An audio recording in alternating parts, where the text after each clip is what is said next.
New York's classic rock, Q1043. Bert Kreischer is with us this morning here at New York's classic rock, Q104.3. He's filming his new movie. We'll get into that in just a second. First, what really confused me when your image came up on my screen here was that it looks like you're in a sweatshirt. And I am. Is that a Florida State University hat? Yep, FSU hat. I rock. I'm very American here. I walked into a bar with flip-flops on the other day, and they're like, "Dress code? No, sir. No, sir. No, but yes. No, but yes."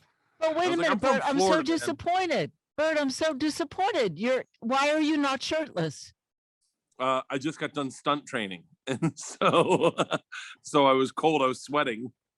Now, wait. You're doing stunts in your film? Take a look. Hang on. I think you can see. Oh my God, that looks awful.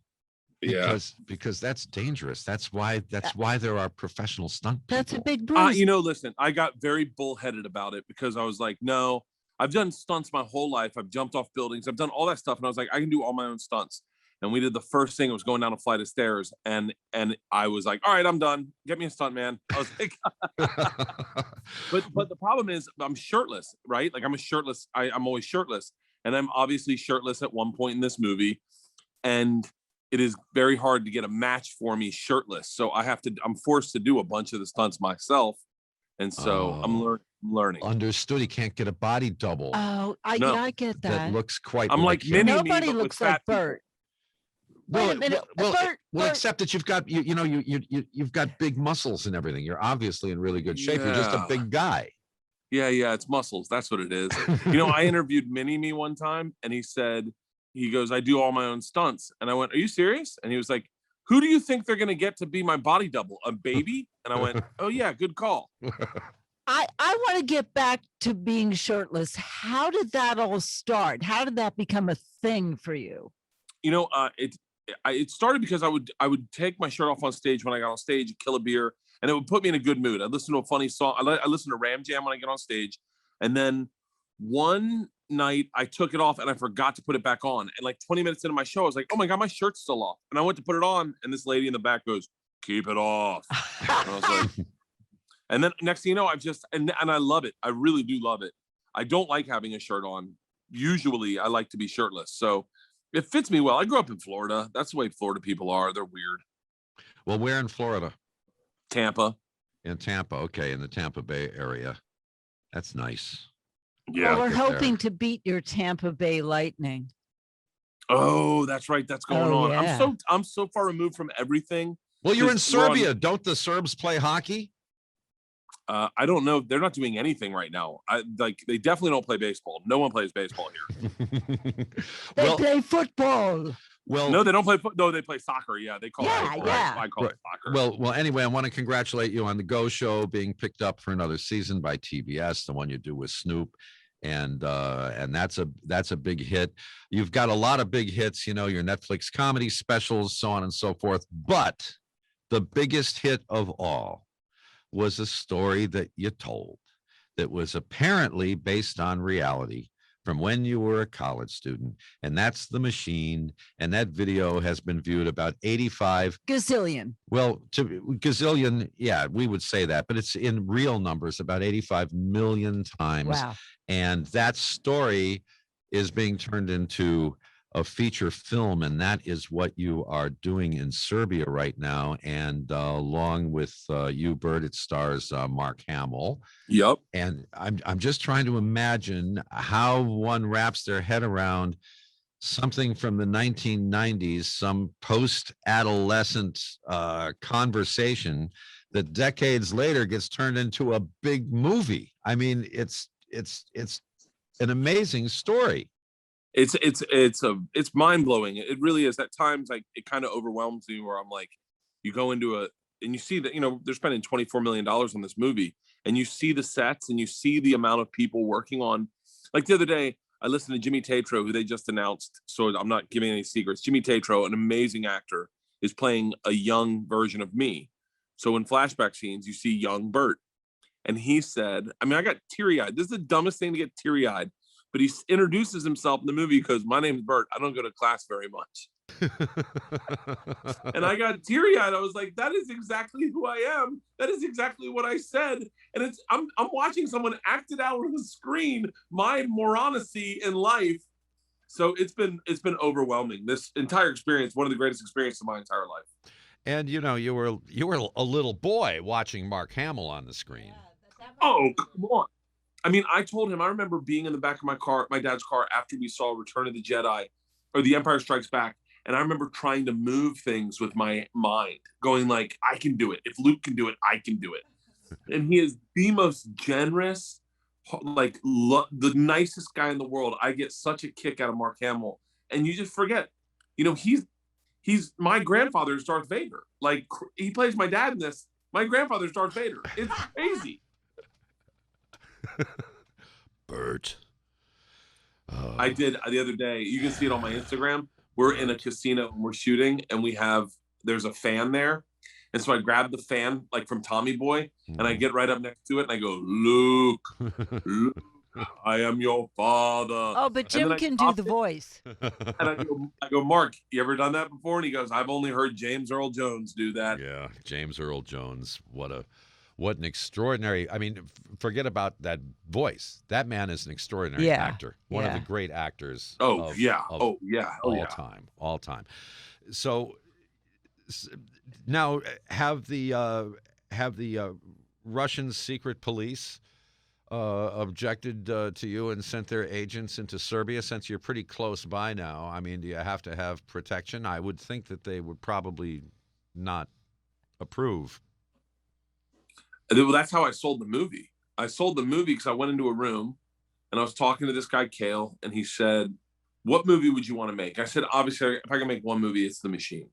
And he goes, tell me what the premise is. I go, I don't know the premise. I'm afraid to make the movie because I'm afraid if I made the movie, the Russian mob wouldn't like it and they'd kidnap me. And he goes, that's the movie. Sold. And I went, what? He goes, you get kidnapped by the mafia. Sold. Let's do it. I went, oh my God. He goes, a little Godfather 2 in there. That's it. That's the movie. And that is the movie we're making. Me and my dad get kidnapped by the Russian mafia. That is so cool. It's funny how life works. It's been such an amazing experience. Just acting. I'm not like an actor. I'm a comic. So like I'm just a stand-up comic. So everything I'm doing has been like kid in a candy store. And you're going to be back in our area. Sort of our area in Atlantic City, New Jersey. Middle of next month. And you've got, you had to add a show there because your shows sell out so quickly. Yeah, we added July 17th and 18th. We're in Atlantic City. I fly from Serbia to Atlantic City. Is it direct? I wonder. It is. Oddly enough, it is. I'm flying. Oddly enough, I am flying direct. You have to be very careful. You know what happened just a couple of weeks ago when that plane was going through the airspace of Belarus? Yeah, that was serious stuff. Yeah. Oh yeah, I'm checking all our airspace on our flight home. Trust me.